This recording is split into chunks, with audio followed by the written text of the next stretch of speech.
But yeah, we're going to kick off. Thank you, everybody, for joining us. This is very exciting. And it is obviously a big event because it is the first kind of big winter head race that coxes can be a part of. And it's kind of like, well, for me, it always feels like it's really like the kicking off of the season.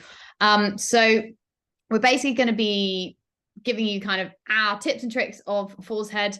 Obviously, my name is Erin Kennedy. I am still coxing. I am the cox of the GB Paralympic 4 and kind of the coxed 4 guru of WOX and GB rowing, I guess. The only one who ends up in that discipline. And I've done Falls Head many, many, many times. Zoe and I were trying to figure out exactly how many head races we've done. We lost count. Over 50. Yeah. And then Zoe de Toledo, introduce yourself, please. Hello, I'm Zoe. I coxed up to 2016, up to Rio.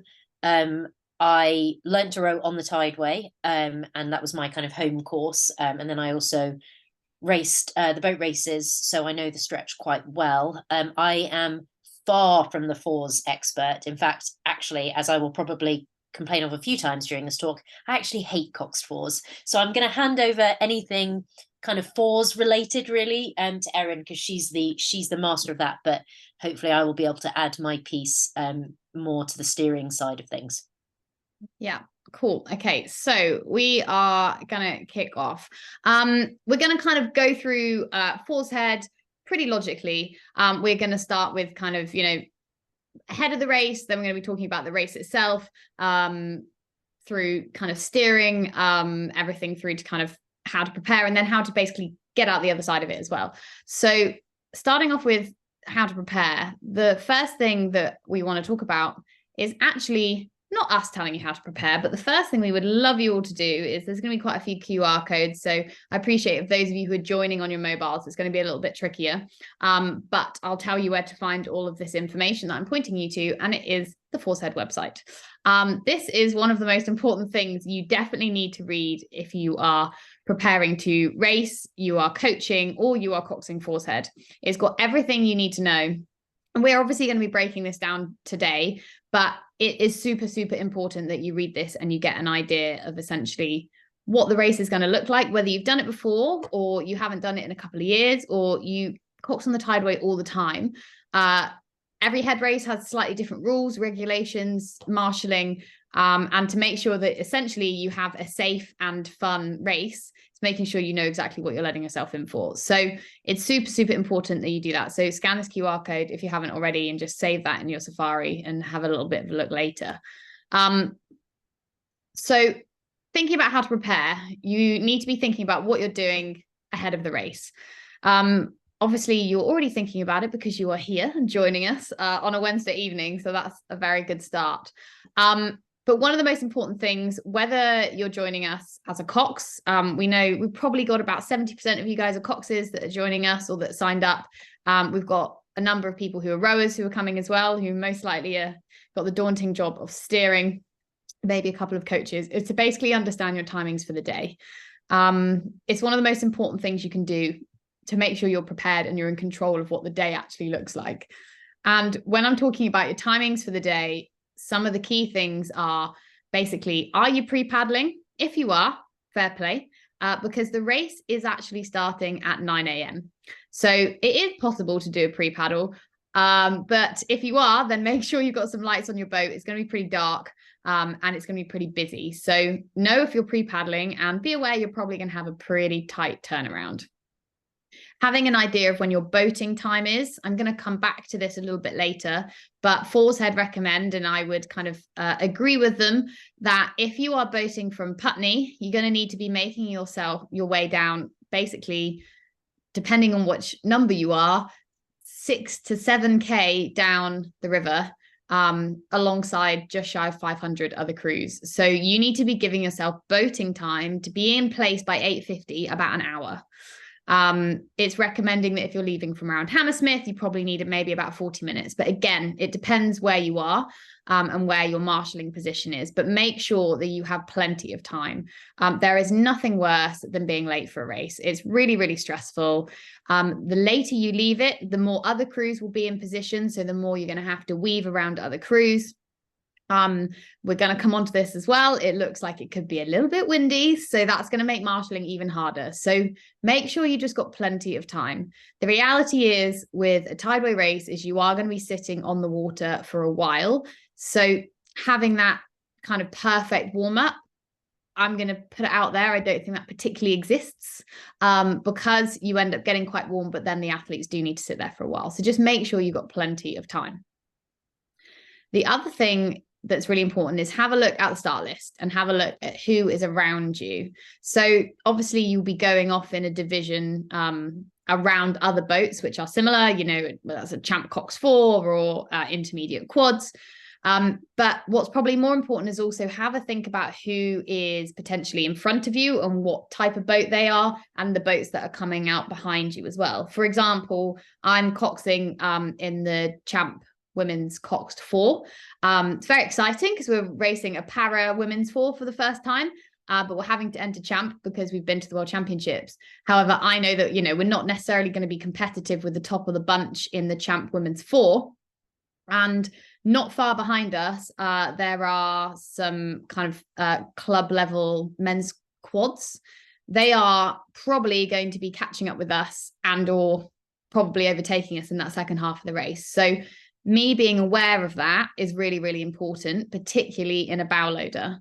So knowing who's around you in a bow loader is super important, because overtaking at Fours Head is basically the job of the crew being overtaken. You need to move out of the way. So it's really, really important that you basically get out of the way. So you need to know who's around you and anticipate if an overtake might be likely, because if you don't move, you could end up getting impeded. You could impede them, and it will definitely slow your race down, and you could even kind of risk, you know, disqualification or getting some sort of fine. Consider and discuss your warm-up and race plan. I use those words quite tactfully because it's not just down to you as the cox to kind of create this race plan out of nowhere. We're going to talk about how to do that and how to think about warm-up and race plan, but it's something you need to talk about with your crew and with your coach. Hopefully those conversations are happening already, but make sure it's informed by some of the stuff we're going to talk about in terms of marshalling and where you can actually warm up and what is feasible. Talk to your rear view mirror. And what I mean about that is if you are in a bow loader and you're coxing from a bow loader, or if you're a rower and you are steering from basically further into the bows, your view of what's coming up at you will be impeded. And so really, really good communication is essential for making sure you have a really great, straight, safe race. And so it's basically really, really important that you have a really clear understanding with your rearview mirror, whether that's your stroke person, whether, you know, wherever you're sitting, essentially, and also that you and they understand the logistics and the rules of the race. I'm going to go into the logistics and the rules of the racing, but they might not be on this call. So it's really important that you kind of share that with them as well, so that essentially it's kind of a lot easier to basically get through the race well and safely. Sorry, Erin, just to clarify something that's just a question that's been asked. So the Fours Head start time is 9 o'clock. The Vets Fours Head, if you're here for the to do about the Vets Fours Head, is 9:30. So it's a bit later. Yeah. But the same kind of rules apply. What we're discussing today is predominantly the Fours Head. So we're not going into things like the marshalling and things specifically for Vet Fours Head. If you have any specific questions about Vet Fours Head, we'll try and cover them at the end if we have time. Yeah, absolutely. Exactly the same in terms of boating and things like that. Whilst we won't go into the physical logistics of the marshalling, the principles remain the same. If you're boating from Putney, if you're boating from Hammersmith, make sure you basically give yourself some time. Again, this is where your plans might deviate before the race, whether you're boating from Putney, Hammersmith or Chiswick or anything in between. There are some specific guidance from Fours Head on those details. So scan the QR code of where it's most relevant. If you're on a phone and you can't, you can find all of this information on Fours Head website as well. Sadly, there's a little yellow flag there, because you may well be aware that there's a storm coming in tomorrow. Begins with a C, and I can't pronounce it, but there's a storm coming in. And as a It's result, Kieran. Is it Kieran? Kieran, yeah, I think it's Kieran, but there's a few extra vowels in there that I didn't expect. And that obviously might have an impact on racing. There's also been a lot of rain recently, so even if the storm doesn't have an impact, we can expect a relatively quite high flow on the river. They are going to be reviewing it on Friday, so keep an eye out on social media and on their websites for updates about what the plan is.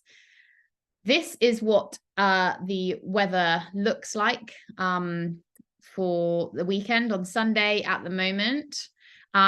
So one of the reasons it may well be okay is we're basically we're racing the racing direction. As you're looking at the river, you're racing essentially from left to right, Mortlake to Putney. And for the most part, you do sort of have a wind with tide. Obviously, you never get a full wind with tide because we have a big old bend in there. But you're kind of looking at a sort of tail cross tail potentially. At the moment, there's no rain, touch wood, and we're looking at a sort of 12 miles per hour with kind of slightly less happy gusts, 21 gusts. So again, they're going to be monitoring it. Obviously, this is always going to change. I use the Windy app, which I think is really useful as a cox. It covers pretty much anywhere, and they also have really helpful graphics of literally the direction of the wind. So if you're ever kind of looking for a good app or website to use when you're trying to have a look at wind, I would always recommend Windy. So we're thinking about how to prepare and what to pack. I don't mean to patronize anybody. I hope this, I'm being completely honest when I tell you I have literally a list basically like this for every single race I do. I literally tick it off from, you know, a race day at Caversham when we're doing a speed order through to World Championships. I make sure I have everything with me. You know, priority things.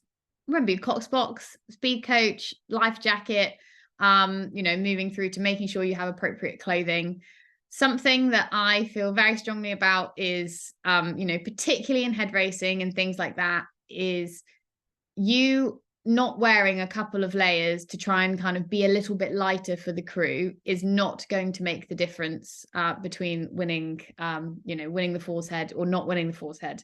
You being warm, you being able to think well and think straight because you are comfortable is far, far more important. So make sure that you do have basically the right amount of kit on. Make sure you have your waterproofs on.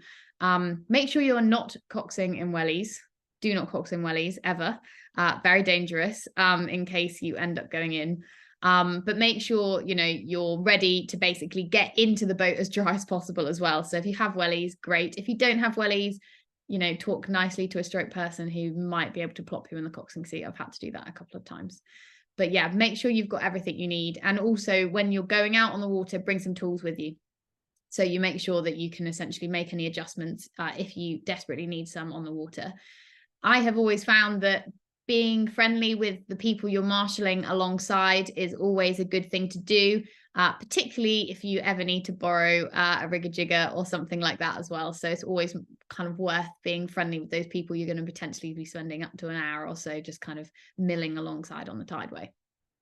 Make sure as well, lastly, bring some hand gel. Make sure you have nice clean hands at the end before you eat anything. You know, there's the Tideway isn't always the cleanest. And if you want to treat yourself, have a full fat Coke as well. So thinking about then the Fours Head and the actual logistics, aka getting through it alive. Okay. It is always a lot of fun, head races, but it requires quite a lot of mental capacity, and particularly for coxes and people with a steering foot, there's quite a lot to be thinking about. Rule number one of before the race, during the race, and after the race is listen to the marshals.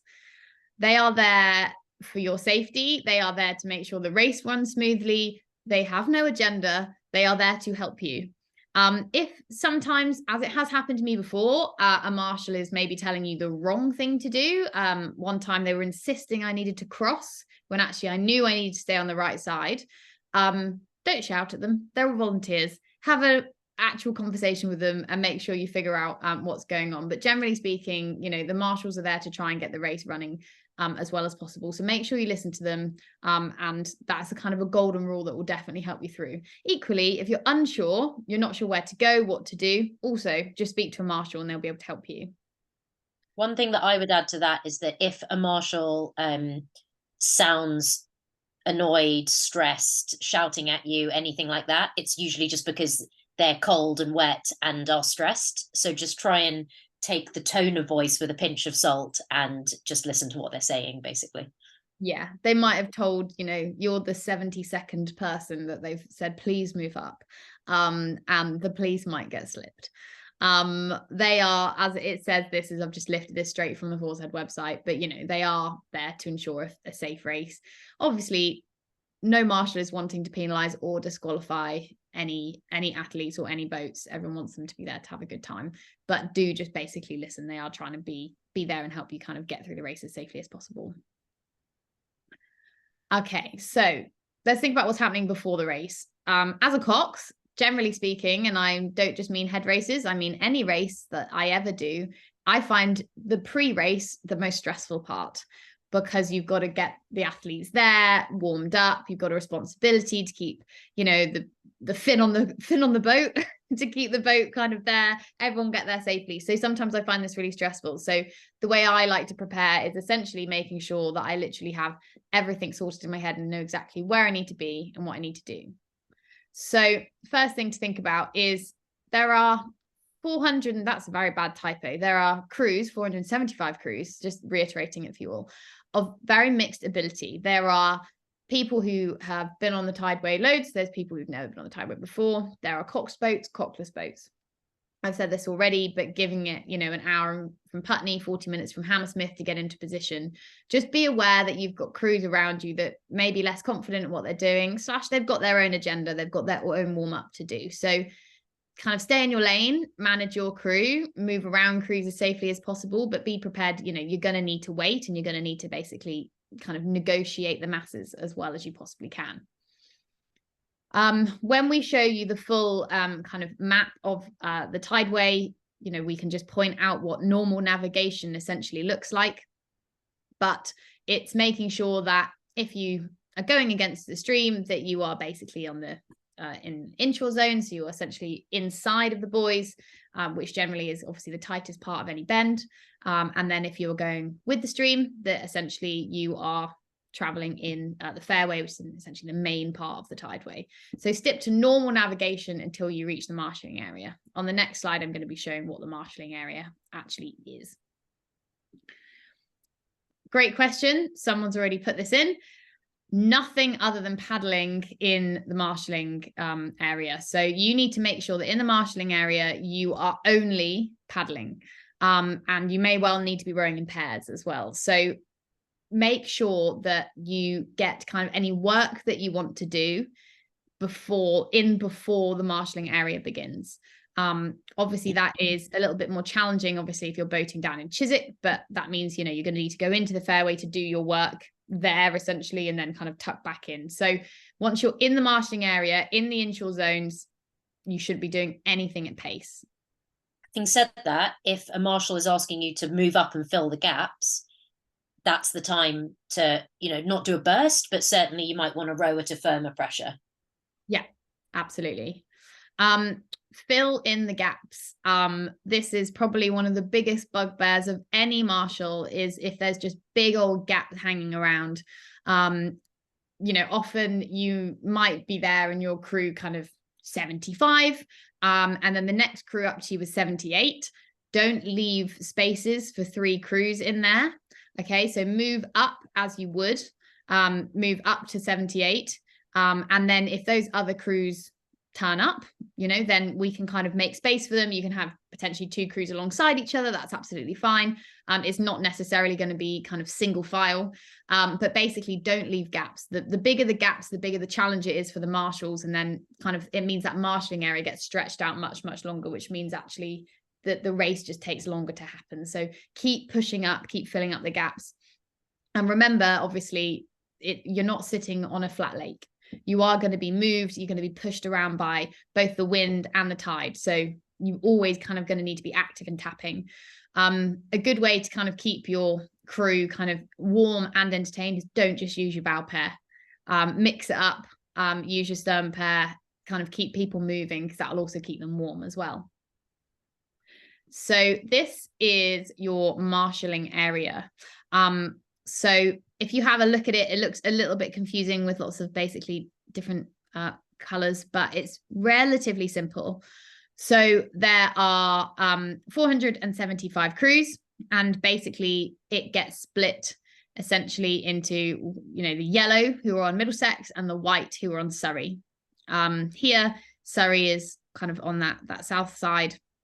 And essentially what you're going to be doing is queuing up in numerical order with, if we start from number one will be on Middlesex.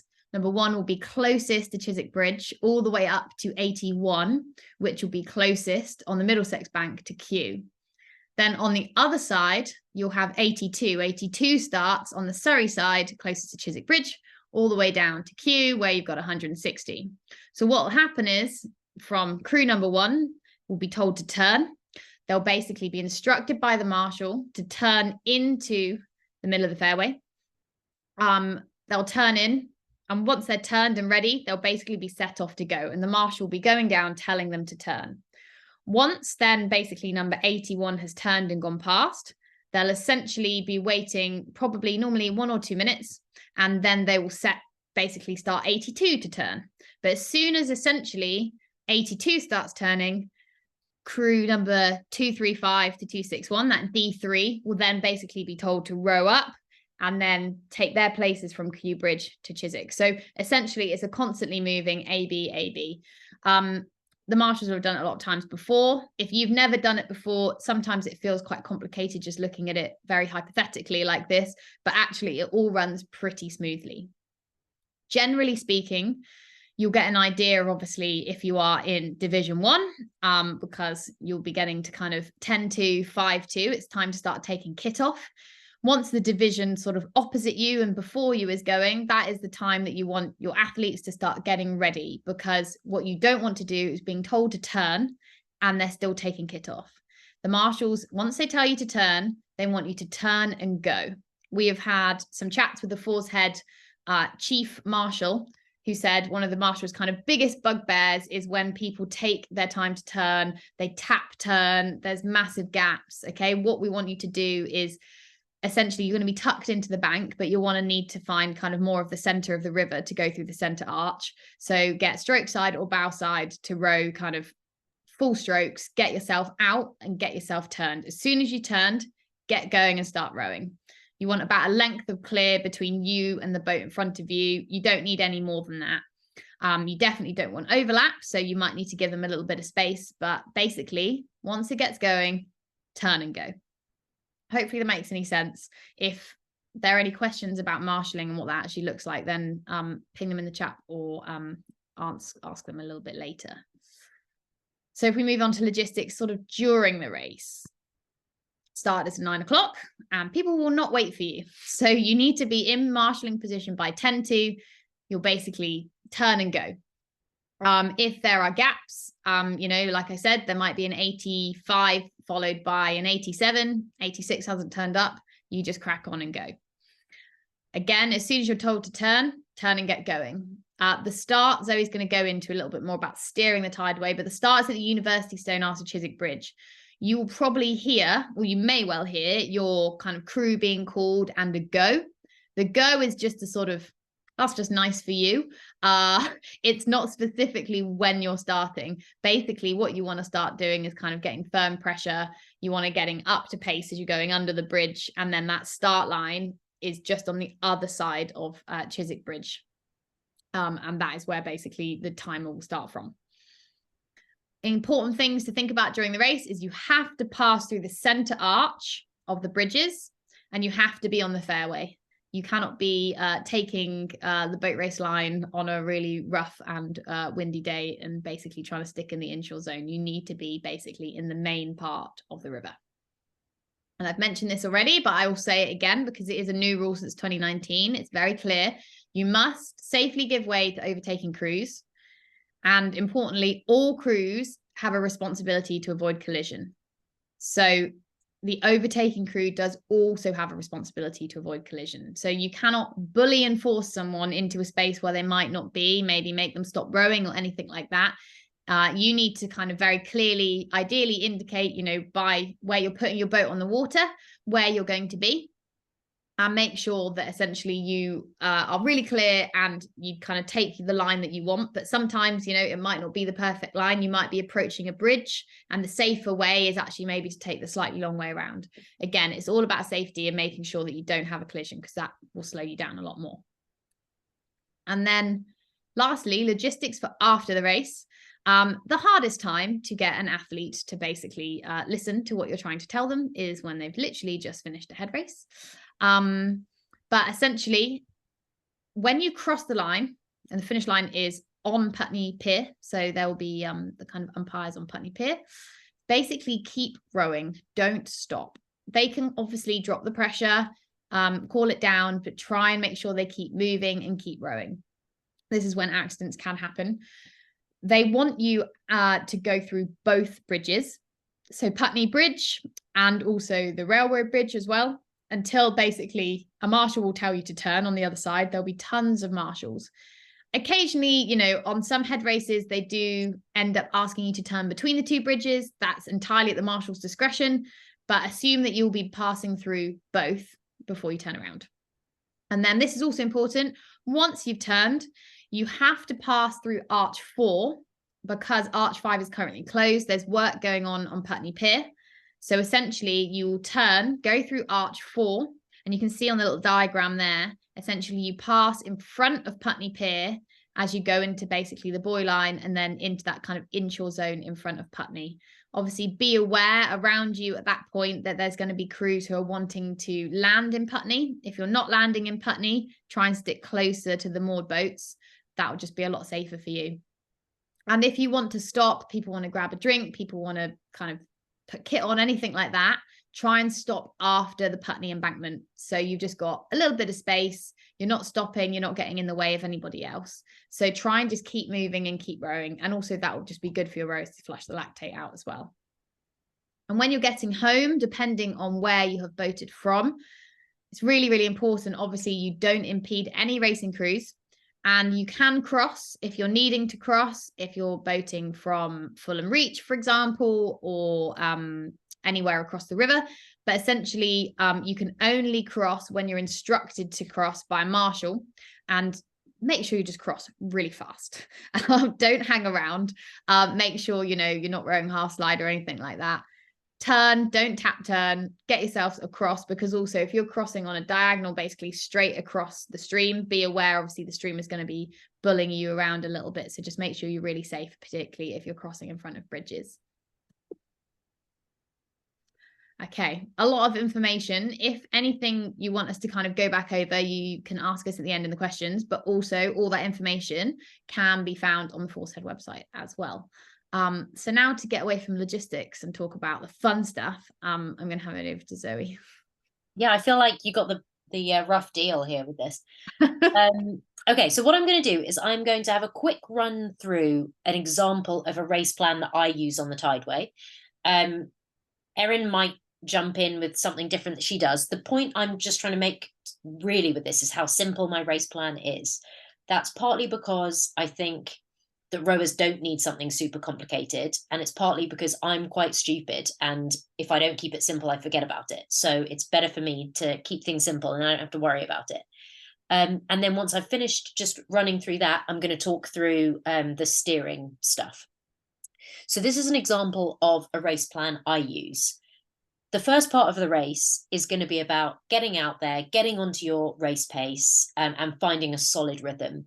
For that part of the race, certainly on Saturday for the Fours Head, then there's probably going to be a fairly strong tailwind as well. So you want to be thinking about, maybe the rate's going to be a little bit higher than it might normally be, or, you're going to want to keep it moving along in the tailwind.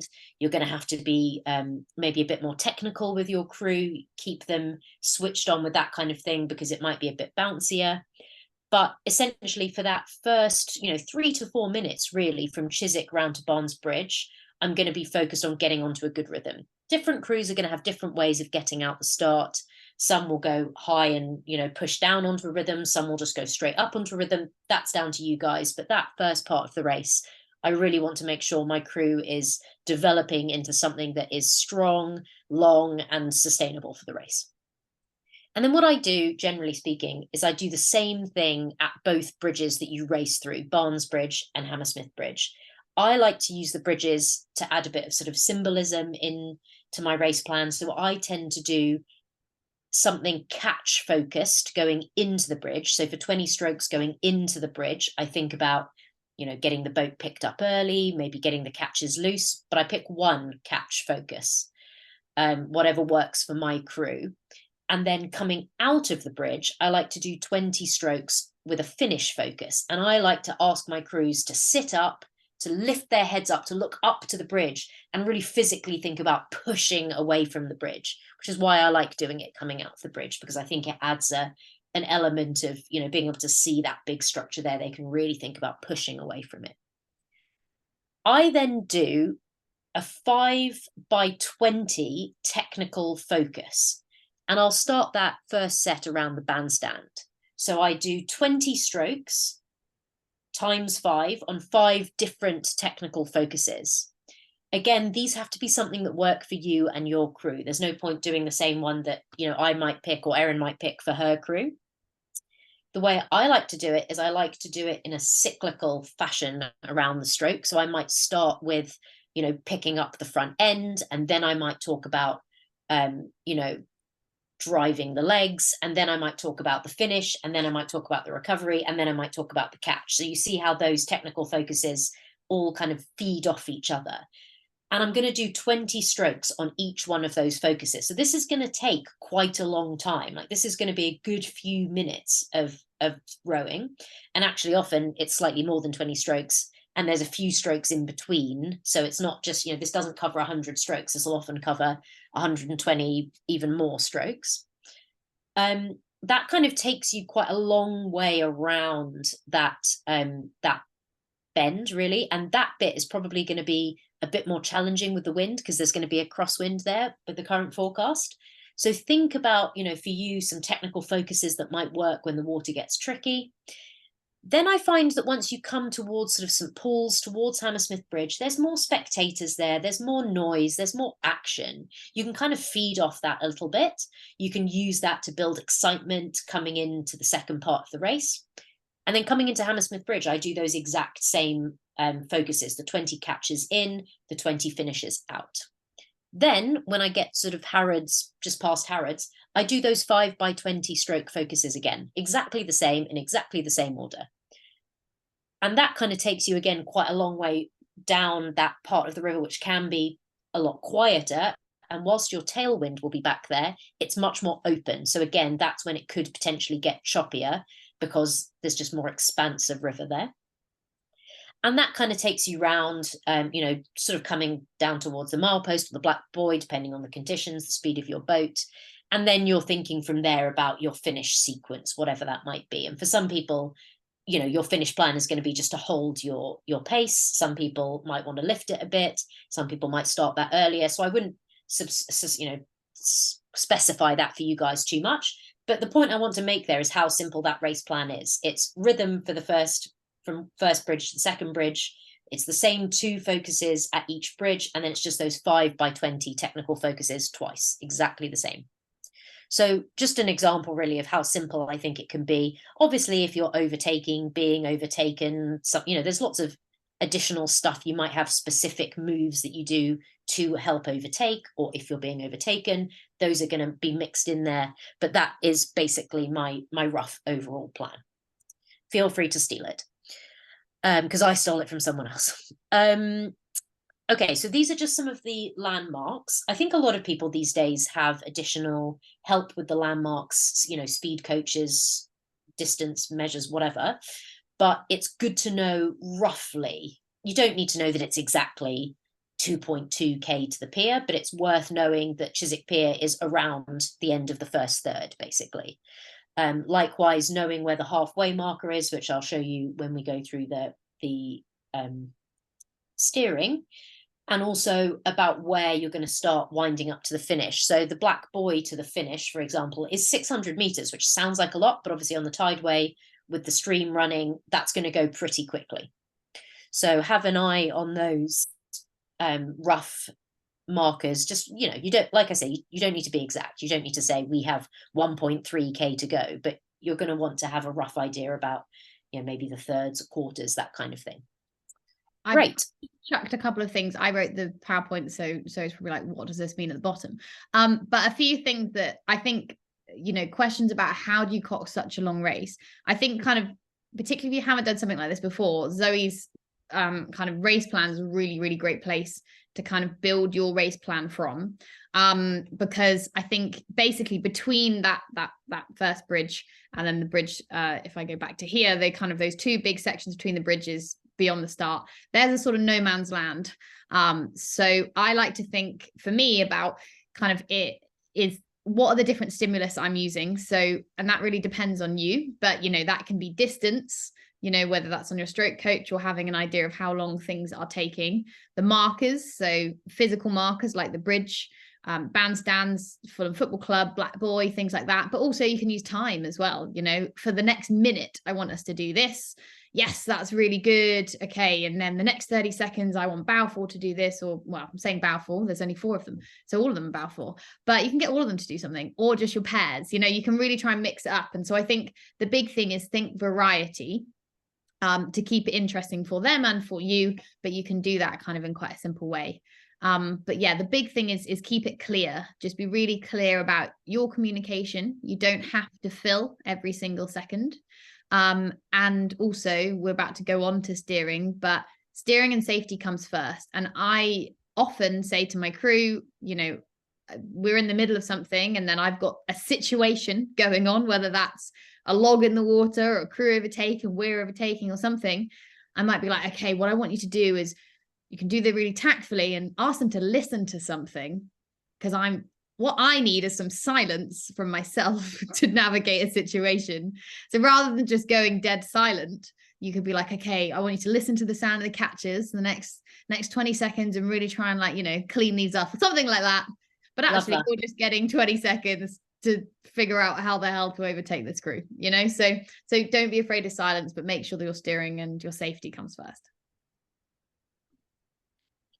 Okay. This was a slide that I used to demonstrate. I have jet lag. I'm sorry. I should have maybe started with that. This is a slide that I used to demonstrate how busy it can get with the overtaking. So this was my this was an 8's head race that I did some time ago, and I'm in that Leander boat with the pink blades, the white boat, and we were having a nightmare with Brooks alongside us trying to overtake them the whole way down. They were impeding us the whole way down. And when we finally got past them, there was suddenly another crew ahead of us that we had to deal with. And the reason why I put this in is because it's really important to be looking ahead and to be planning your moves ahead of time. There's no point getting right up behind a crew and then suddenly trying, to get past them cleanly. Yes, they should get out of your way.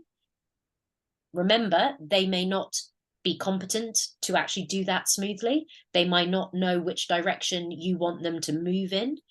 If they're a coxed boat, their bow seat may not have told their cox that you're even there, so their cox may not even know that there's a boat right behind them. Or they might be doing it deliberately. But I find on the whole, that's not the case. I find on the whole, usually it's that people aren't sure where to move, how to move, or even know that you're there.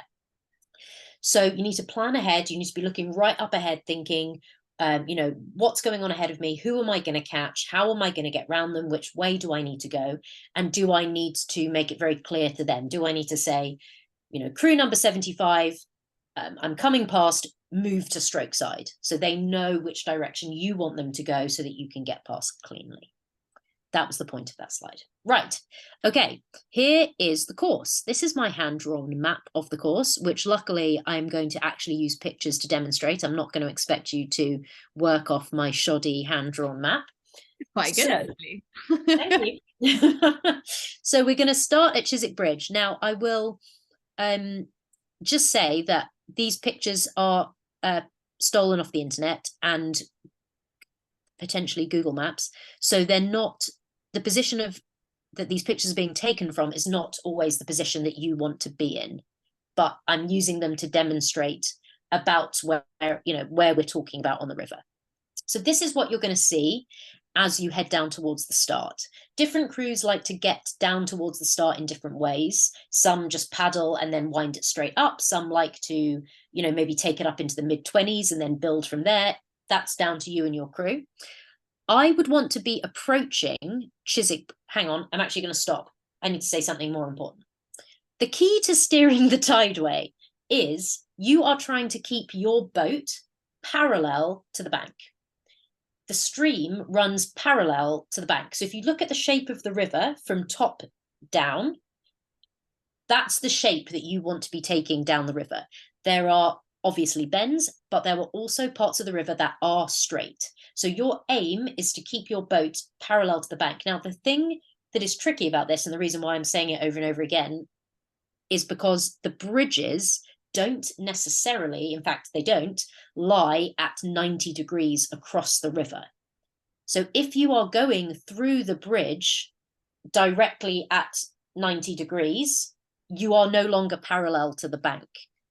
I really hope that makes sense, because I appreciate that it's a bit garbled. So when I'm telling you that you should be going through the bridge at angles, please believe me, that's what I'm saying.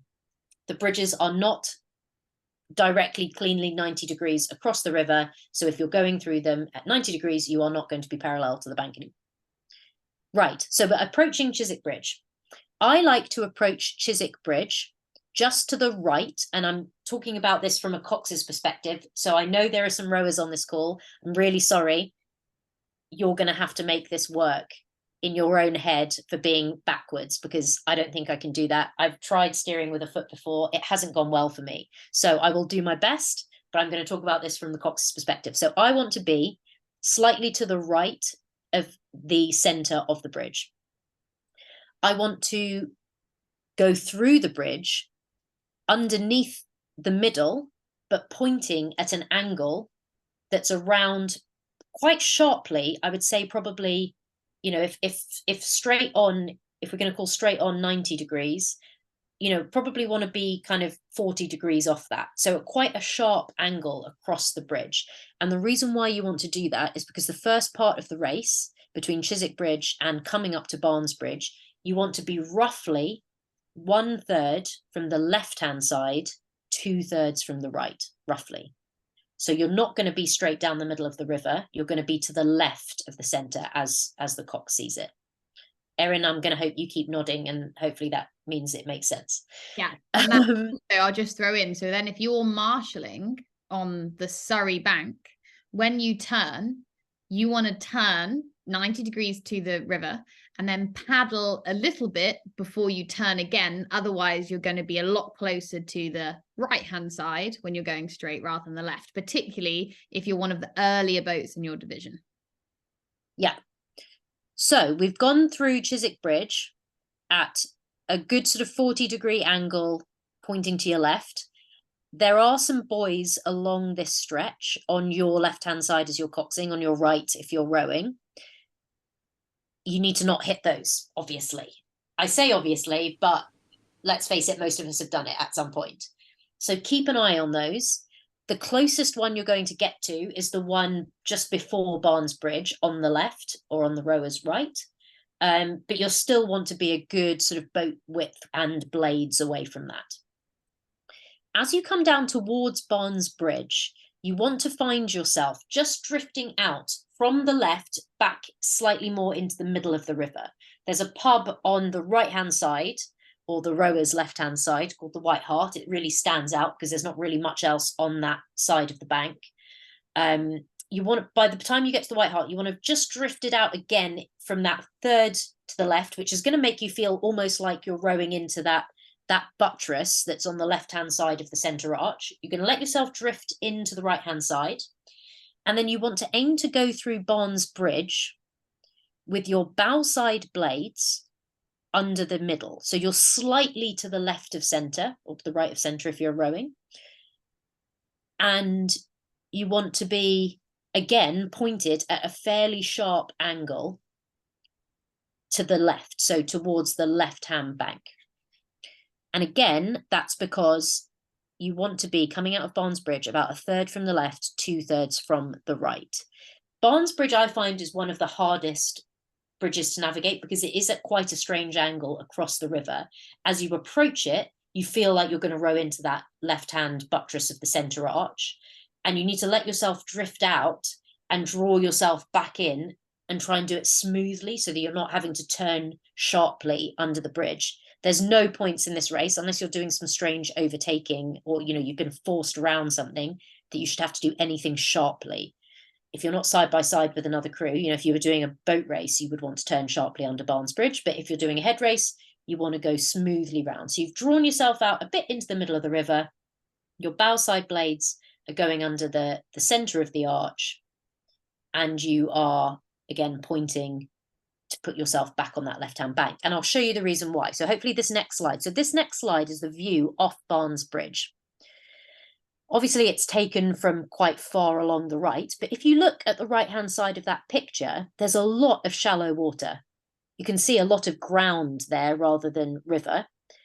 That side of the river, anything that's shallow is slow. Shallow is slow. That's why you don't want to get near to Fulham Football Ground, which you know is hard to do now because there's building works there. But shallow is slow, deep is fast. The deeper part of the river is further over to the left-hand side. So actually where that rowing boat is, I'd even maybe slightly tiny bit further to the left. It's really shallow. And people talk about the Fulham Football Flats, the Fulham Flats, it's really slow over there. That's kind of a law about the Tideway. You don't go over there. This is just as bad. Crews that go really wide out of Barnes Bridge go slowly.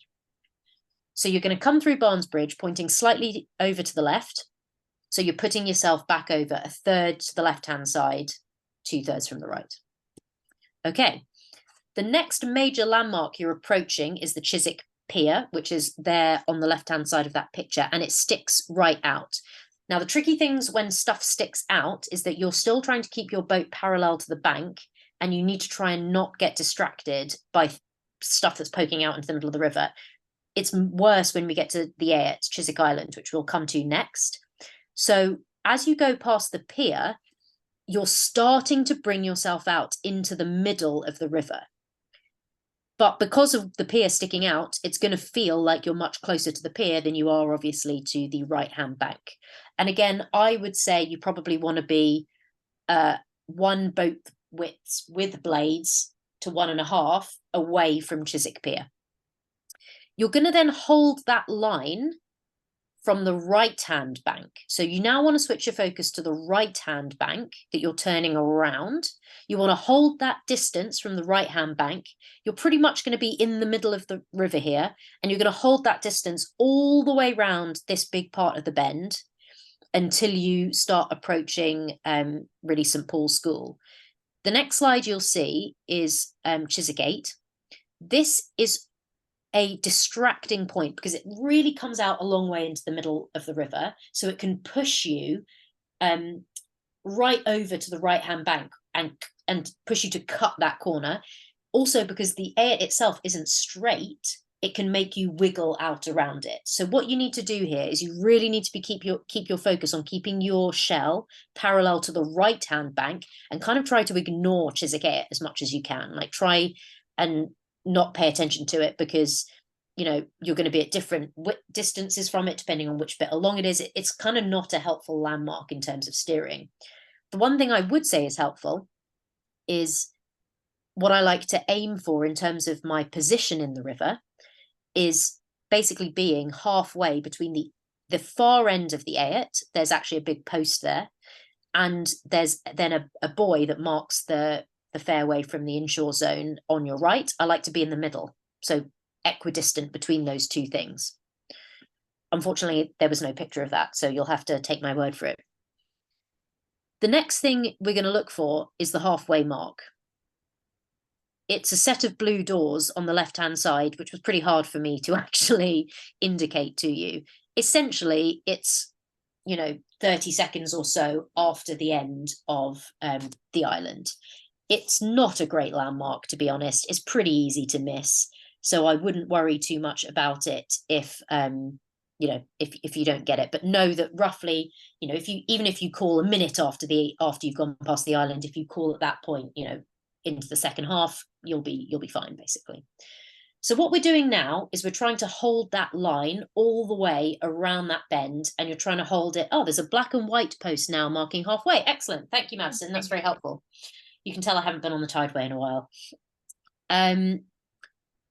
Yes, you want to hold that line from the right-hand bank. And if you go again and look at the top down, you'll see that the section along Chiswick it's actually straight. So you want to make sure that you're going, of course, it's in St. Paul's colours. I love that. I went to St. Paul's, so I feel like I can, make fun of them. You want to make sure you're really going straight alongside the island. It's really, really easy to be looking ahead at that big bend and to start to take the bend before you're on it. This is why I say it's so important that you are staying parallel to the bank. You want to make sure you're not taking the corner until you're actually on the corner. So you're going to try and stay straight. You're going to keep your focus on that right-hand bank or on the left-hand side if you're rowing. So you stay straight along the bit that's straight. As you turn, go around that corner, come past St. Paul's, you're aiming for that famous second lamppost. And I think this is fairly universally known. I have tried to highlight it here, but it's essentially to the right of centre as you're coxing towards it. So by this point, again, you are going to be now shifting from being a third from the left at the beginning. You've then been in the middle. You're now going to be a third from the right. And that's going to take you most of the way down for the rest of most of the course. So you want to be going under that second lamppost with your bows. I would say probably you could be slightly inside it. So you could probably slightly have your stroke side blades under it. But it's actually, the stream's fairly wide there, so I wouldn't get too het up about that. If you're straight under it, that's going to be grand. But you want to be doing that, again, pointing at a good, again, 40-degree angle, but now to your right, because now you're aiming to be a third from the right, 2/3 from the left. So as you come out of it, again, this is another great example of how busy it can get. You're going to see that red buoy outside of Harrods. That's about 2/3 of the way up on the right-hand side of the picture. And you want to get, again, reasonably close to that. You probably want to be about a boat's width and blades away from that. So I would say none of these crews are in the right place, basically. I would say you want to be at an angle that's more like the crews furthest on your left, but you probably want to be closer to where some of those crews on the right are, but pointing at, at an angle that's taking you around the bend rather than out against it. So from there, you're going to keep your focus on the right-hand bank. So once you've nailed that distance, you're a third from the right-hand side, 2/3 from the left. You're going to keep that distance from the right-hand bank, and you are going to try and keep it all the way down, really until you start to approach the black buoy. This is a difficult bit, I find, because the river really widens out here, and it can be quite easy to feel a bit lost there, I think. There are fewer landmarks as well. There are buoys marking, again, the separation between the inshore zone, which will be on your right as you're coxing the race. And again, you need to make sure you're not smashing into any of those. They are not equidistant from the bank either. So don't try and use those as something to use as a marker for where you should be steering. They are all at slightly different distances from the bank, and they can move. So I would be trying to just keep that focus on boat being parallel to the bank and staying roughly a third from your right, 2/3 from your left. And you're now just going to hold that pretty much all the way down until we get to, well, you'll see you'll see Fulham football ground on your left, which looks much busier than that last slide because there's building works going on there. Barnes Bridge is the photo that you're seeing on top there. It's the boathouse with the big green stripe across it. When you get to Barnes Bridge, that's when you want to start shifting. Go on. Barn Elms. Sorry, thank you. So no one gets confused. Yes, thank you. Barn Elms. When you get to Barn Elms, you want to be shifting your focus to the black buoy and making sure that you are putting yourself in the right place for that and the right place for the finish of the race. That means basically drifting out again into the middle. So you've been 1/3 from the right-hand side. You're going to drift out into the middle. Some more. The black buoy isn't black, it's painted yellow, and there's usually a marshal in a boat either attached to it or near it. So it's not necessarily that easy to see, but essentially it is the start of a line of moored boats, which you can see in that bottom picture. So in that bottom picture, you can see the boathouses on Putney Embankment at the top of the picture. And at the bottom of the picture, in the river itself, you can see there's a line of moored boats. So you've got to stay, if you're coxing, to the left-hand side of those. So to the right-hand side of those, the bit near the bank, that's the inshore zone. You're staying to the left. And you want to put yourself, again, it's going to be about a boat width to 2 boat widths away from that black buoy, yellow buoy, whatever you want to call it now. That'll be on your right-hand side as you're coxing. And then you want to just hold that line straight, again, down the line of moored boats. They're not foolproof, but they are roughly parallel to the bank. Once you get level with London Rowing Club, which if you look at that bottom picture, is the one on the left. So if you go to the very left-hand side of that picture, it's not the very first building, it's the second building with the big white sort of top part of it. Once you get level with London Rowing Club, you want to then basically head pretty much straight, aim for the centre arch of the centre arch of Putney Bridge, and that will take you across the line. The line's quite a lot, quite a good way before the bridge. Right. That's it. So if you want to make this simple, you're going 1/3 from the left, 2/3 from the right, from Chiswick Bridge to Barnes Bridge, more or less. You're holding that round 1/3 from the left, 2/3 from the right, to kind of coming up to Chiswick Pier. You're then going to be in the middle until you get to Hammersmith Bridge, and then you're going to go 1/3 from the right, 2/3 from the left, so the other side of the river. And then from Barn Elms, Black Buoy home, you're going to be in the centre. So it's actually not that complicated. I've just made it sound harder than it is, so I sound smart. Hopefully that makes sense to everyone. If it does, put some thumbs up in the chat or somewhere I can see them. If you've got any questions, stick them in the chat now. But that is basically the steering. So we will take questions, but before we do that, we just want to draw your attention to these 2 up and coming dates. And I'll hand over to Erin for that. Yeah, so we have kind of kicking off our kind of next kind of series essentially is we obviously are called WOX, which is called the Winning Cox, and we're going to be talking about how to be a winning cox essentially. We're going to be kind of running a series of this basically from November up until early spring. We're going to be covering some of the main things that basically what it takes to be winning cox, whether you're novice to intermediate or then intermediate to advanced. You're very welcome to come along to both, because we're going to be covering some kind of core things all the way through from basically work outside the boat, from kind of rigging through to kind of boat feel, how to kind of improve your calls. We're going to be running through coxing recordings and basically trying to upskill, whether you're relatively new to the sport or you've been in it a little while and you want to kind of keep pushing on and improving. We're going to be running basically a novice to intermediate session and then an intermediate to advanced session once a month. Morgan is kicking the first one off on the 13th of November. Oh, thanks, Verity. I'll make them open for responses after this. It's too quick for us. So fast. It's because I literally set the forms up, I'm not gonna lie, half an hour ago. So what I will do is I will send it out on I've got everyone's email addresses. from signing up to this. So I will send it out in an email later. But yeah, you can sign up to basically join. So just ignore these QR codes because they don't actually work. And the other thing, we'll open up to questions. We also where it's past, so we will be unoffended if you would like to go and have your evening, but we are very happy to answer some questions. Before anyone goes though, we want to make these free for all. We want to basically improve provision for coxes and basically try and help you guys upskill. But what we've decided to do is if people have the means to and are willing to, what we're going to do is have basically a charity that we support every month.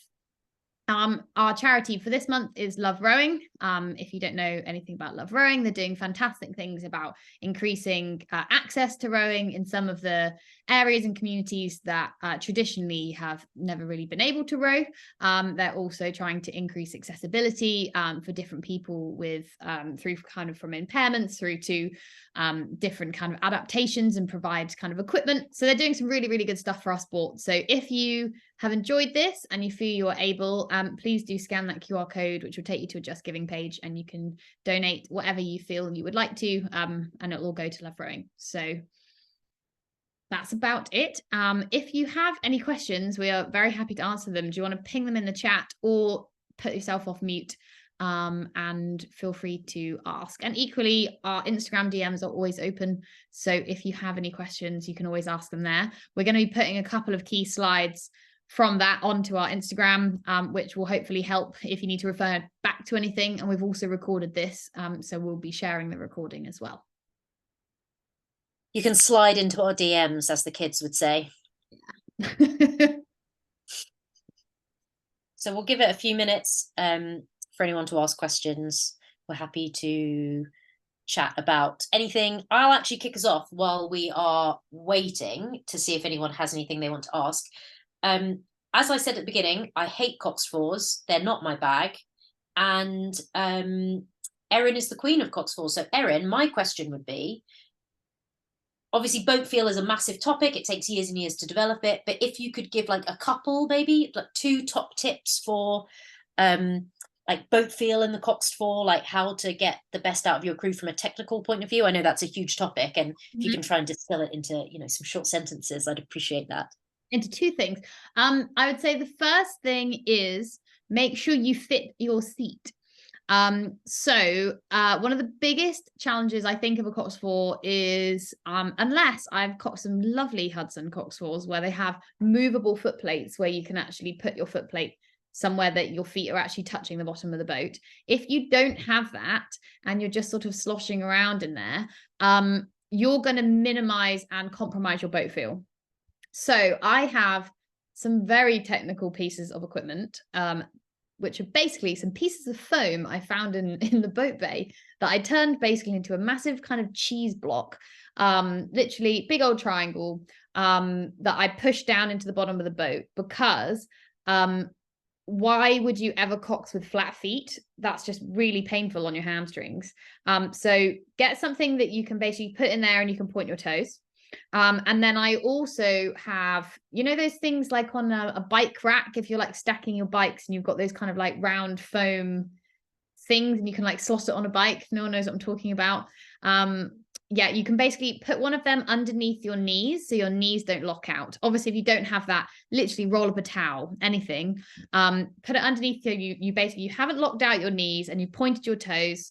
Yeah, Madison's got a fancy boat foot thing. It's great. So it means you actually have boat feel and you're connected to the boat, because basically I feel the boat through feet, bum and shoulder. And essentially that's kind of the best place to kind of get the feel. So make sure you fit your boat, and that will definitely increase your boat feel and you'll get a lot more feedback from the boat. And then the other thing is, particularly if you're in a bow loader,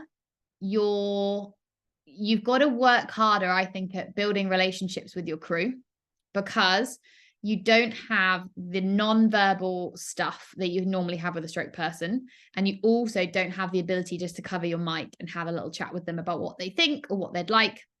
And, a stroke person is generally quite important, obviously, for rhythm and feel. And maybe if you've done a burst, how did that go? What do you think? You can't have those conversations without talking to the whole crew. So I always make an effort to really develop the relationships with particularly my stroke person and my bow person outside of the boat. So having one-on-one feedback sessions with my stroke person, making sure we're on the same page. And then with my bow person, they are my eyes. So making sure I really trust them. They know what I'm after. They don't panic and be like, oh, we need to move. And the person is, they're like 4 minutes away from overtaking us or something like that. So if they say we need to move to stroke side, I'm like, yep. And I just move to stroke side. So essentially, the stroke person and the bow person, if you feel like you're not too sure what they're looking for in the race, or your bow person is not too confident maybe on steering on the Tideway, is have some chats with them before you race to make sure that kind of the comms are really good, and then you know exactly what you're kind of going for. Great. I learned a lot. Thank you very much. You're welcome. We don't have any specific questions so far. We'll give it another couple minutes. Yeah, Feel free to shout them out. Ask us things. Maybe our talk was just so good. We just covered everything. Yeah. If not, we'll just sit here and just chat for the next couple minutes. I'm trying to think of any kind of my anything that we might have missed. I think, just making sure, my big thing is just make sure you're warm enough. Big thing. It's going to be chilly and it's early and it's going to be a bit foggy. So just make sure you're warm enough. That's a big thing. And bring a little snack if you want. Yeah. Oh, another good one. Please don't put this on the recording. Maybe cut now at this point. Now. Thanks, everyone. Cut now. Thanks, everyone. Bye. Make sure you've gone for a wee before you get in the boat. Because there is nothing worse, let me tell you, than having to wee in the boat and then sit there in that wee for several hours. Obviously, that's a hypothetical. Yeah. Not from personal experience. But there it is. Oh, a layer of bubble wrap. Like right. That. Yeah. Any tips for motivating crews to get back to you? No, honestly. Okay. I mean, at least it's early in the day, I'd say. And I know that sounds really weird, but I feel like that's always harder when it's like 4 o'clock in the evening and it's starting to get dark. I think you've just got to break it up, have some humor about that bit, and make sure they've got snacks, make sure they're warm, that kind of thing. If it takes a while, it takes a while. Don't, it's better to give them, if you have to row in pairs while people put kit on and stuff, as long as you're safe and you're out the way, if you need to stop or slow down. But that is just really hard, to be honest. Erin, you might have something more inspiring to say. Yeah. I would, good shout, Sasha. Yeah, make sure they've got some food, some little snacks. I would also give them the time to basically stop and put kit on. Like once you've come through that Putney busyness, make sure you stop. Just watch out because it does get a bit shallow. So just make sure you're safely stopped and you're not about to lose a fin, because then I promise it will take you a really long time. Basically make sure that they've got time to put kit on, as you said, like row in pairs. And then sometimes it's kind of almost like once you get rowing again, it's kind of like once you get through Hammersmith, it's like picking off crews sometimes with other people are paddling a bit slower. That's fun. I like that. Yeah. And it's not like not making them obviously do any more hard work, but kind of just pushing them a little bit. Staying warm in a bow loader. How many layers? Someone's directly messaging me how many layers I suggest. Tons. I would say as many as you can, and safely be able to get out if the boat were to capsize, basically. And personally, I find lots of thin layers better. Yeah, but that works for me. Yeah. I would say go for quite a few thin layers. And also I always, I don't know why, I often wear a lycra, even though no one sees it, no one would know. But basically, because it's really good for getting the tuck. So basically, if you've got a lycra on, you've got quite a few thin layers, you can get the tuck in, so it keeps you nice and cozy. And then you've got that tighter layer on top. Make sure then, you've got decent gloves, waterproof socks. If you've never heard of these, are fabulous, from Sealskin. Sealskin gloves are also very good, which are waterproof gloves. But make sure you treat them well, because they get messed up if you put them in the washing machine, and you need to look after them. Yeah. And then make sure that even if I always think even if it's not raining, waterproofs. because it's a wind barrier as well. So yeah, make sure you've got kind of plenty of layers on. A nice little buff is always nice. And yeah, nice woolly hat. The wind app is called Windy, W-I, like wine, spelt windy, windy, which is good. Prioritize to revise. Hand warmers and socks. Yeah, I love that too. I do that. Great shout. I also put them, if I've got a like a layer that's relatively near my skin that's got pockets, like, you know, here in the tummy area, I tuck some in there as well. Yeah. Yeah. You'll have, and this stuff goes for rowers as well, the warmth thing. Don't feel like you need to have less kit because you're racing. Be warm. Fast legs, warm legs, fast legs. Someone's asked me about kind of prioritizing one thing to kind of like the main thing to revise sort of for steering force head. What I would say is the main thing is, I would say is you're just kind of think about where you need to be in terms of the marshalling and things like that. So almost we've obviously given you every scenario. If you're on this side, if you're on this side, basically kind of cut out all the stuff you don't need to know.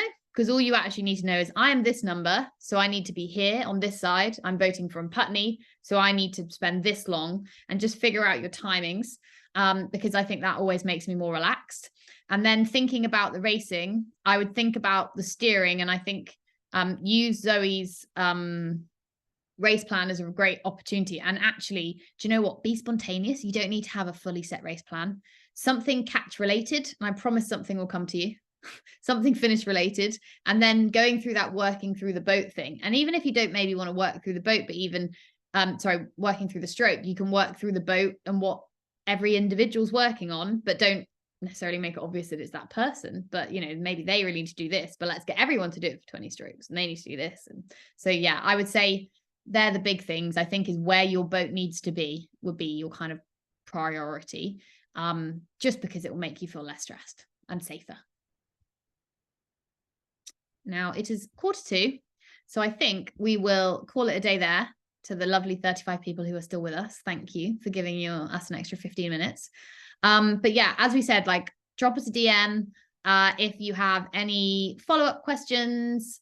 And yeah, I will open those links, and we'll hopefully see you at various coxing things over the coming month. Thanks, guys. Bye, guys. Bye.